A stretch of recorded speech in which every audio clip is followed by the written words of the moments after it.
I worked on this for so long. I was weeks and weeks like a madman alone on a scaffolding. And when I was finished, one of my friends said, "This would be a cool blacklight painting." Some pretty crazy characters up there, but better up there than in here. You know? Painting is one of the ways, thank you. Painting is one of the ways I free myself from concern, a way to stop the world through total mental, spiritual, and physical involvement. But even with that comes a feeling of divine dissatisfaction. Because ultimately, we're not the avatars we create. We're not the pictures on the film stock. We are the light that shines through. All else is just smoke and mirrors, distracting, but not truly compelling. I've often said that I wished people could realize all their dreams and wealth and fame, and so that they could see that it's not where you're going to find your sense of completion. Like many of you, I was concerned about going out into the world and doing something bigger than myself, until someone smarter than myself made me realize that there is nothing bigger than myself.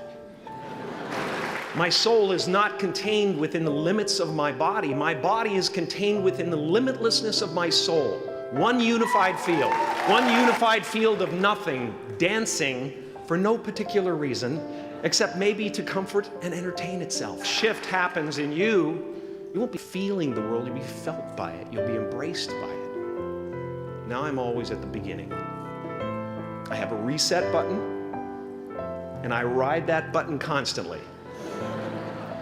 Once that button is functioning in your life, there's no story that the mind could create that will be as compelling. The imagination is always manufacturing scenarios, both good and bad, and the ego tries to keep you trapped in the multiplex of the mind. Our eyes are not viewers, they're also projectors that are running a second story over the picture that we see in front of us all the time. Fear is writing that script, and the working title is, "I'll Never Be Enough."